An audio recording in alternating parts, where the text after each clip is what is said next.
Siapa sangka rubel, mata uang Rusia yang backed by gold, ternyata terbukti efektif. Apakah hal ini yang menyebabkan Amerika lebih agresif membantu Ukraina sebagai perpanjangan tangan Amerika untuk menyerang Rusia? Atau memang ini akan menjadi perang panjang agar industrial military complex milik Amerika bekerja secara penuh di tengah ekonomi Amerika yang melemah terendah dalam 40 tahun terakhir? Atau seperti Soekarno, Gaddafi, Saddam Hussein, Putin, must die. Video kali ini didukung oleh Dinaran, aplikasi emas sebagai alat tukar pertama di Indonesia, di mana rupiah Anda berlapis emas di Dinaran. Download segera aplikasi di Google Store. Sungguh, tabungan emas Anda lebih penting dari tabungan rupiah dan dolar Anda. Kita kembali ke topik. Kita semua tahu kemunafikan Barat, Sekutu, dan Amerika dengan mengadakan sanksi ekonomi ke Rusia, di mana Uniqlo, Starbucks, KFC, Apple, dan banyak korporasi besar menutup usahanya di Rusia, namun tetap negaranya membeli minyak dan gas Rusia. Bukan hanya membeli, mereka nurut disuruh bayar pakai rubel atau pakai emas. Hebatnya lagi, rubel tadi tidak menggunakan back by dolar atau nilai rubel tidak mengambang terhadap dolar, namun rubel jadi stabil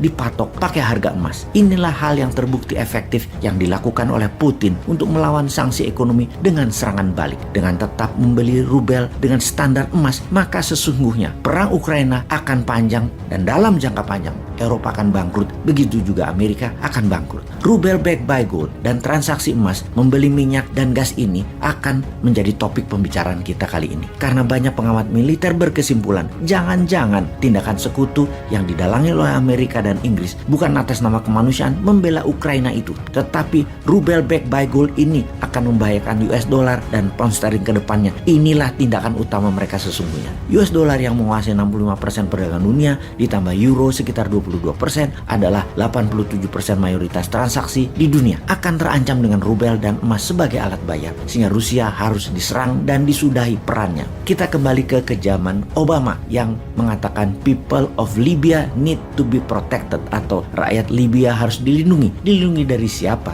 Dari Muammar Gaddafi. Gaddafi yang membuat Libya menjadi negara terkaya di Afrika itu. Agak aneh propaganda Amerika dan sekutu sesungguhnya. Tapi ujung-ujungnya kita tahu ternyata Amerika mau minyaknya Libya dan mau emasnya Libya untuk melindungi dolar. Karena Gaddafi secara agresif mempromosikan emas sebagai alat bayar di Afrika, syarat membeli minyak Libya bagi negara Afrika. Gaddafi juga menyiapkan dinar emas sebagai mata uang tunggal Afrika. Kita semua tahu rencana seperti ini, rencana mau menyingkirkan dolar sebagai mata uang dunia, jangan pernah Anda lakukan karena Anda akan ditarget. Libya kencang mempromosikan mata uang emas ini sejak tahun 1996 sampai tahun 2000 yang mendapatkan tanggapan positif dari banyak negara Afrika. Bahkan di puncak serangan intervensi Amerika ke Libya, Gaddafi masih bisa membuat pertemuan dengan banyak kepala negara Afrika dan negara Islam untuk bergabung menjalankan mata uang emas sebagai alat pembayaran yang membuat Amerika mempercepat agresi militernya. Dengan membuat transaksi menggunakan emas akan menantang dolar dan euro yang akan membuat ketidakstabilan harga dolar dan menggeser keseimbangan ekonomi dunia ke arah negara Afrika. Juga membuat kekayaan sebuah negara devisanya bukan lagi seperti yang dibanggakan seperti saat ini. Banyak-banyakan cadangan dolarnya, tetapi seberapa besar cadangan emasnya. Pada saat itu, Libya punya cadangan emas 144 ton. Inggris punya 3 kali lipat, mendekati 450 ton. Namun penduduk Inggris 10 kali lipat penduduk Libya. Jadi ketika minyak Libya dibayar harus pakai emas, maka Amerika terancam. Gaddafi harus jadi pendosa dan rakyat Libya harus dilindungi. Pala lo bau menyan.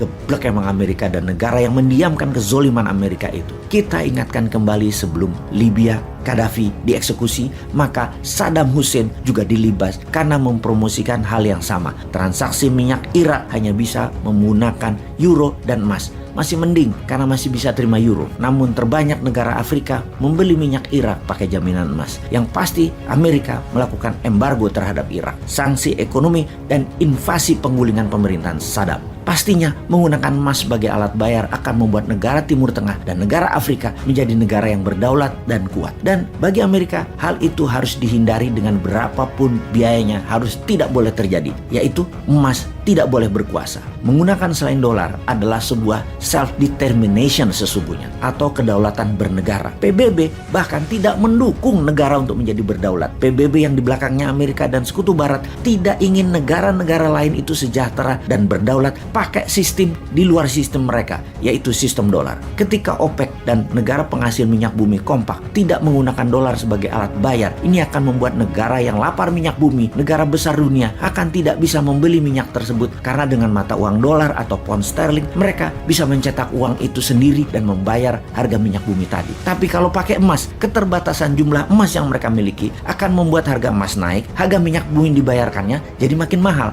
Negara penghasil minyak tadi akan menjadi negara kaya, bukan Amerika, Eropa, bahkan Tiongkok yang kaya. Mereka, negara-negara pembeli minyak tadi, Amerika, Eropa, dan Tiongkok malah bangkrut atau tidak pernah bisa sebesar sekarang ini. Jadi kembali ke Ukraina, kembali ke rubel backed by gold sebagai pembayaran transaksi minyak dan gas Rusia pakai emas atau rubel yang dipack dengan harga emas. Hal inilah yang menjadi alasan utama mengapa senjata perang mulai mengalir dikirim ke Ukraina. Tujuannya bukan kemanusiaan, tujuannya jangan sampai rubel menang dan emas berkuasa. Kalau Indonesia gimana? Dukung emas atau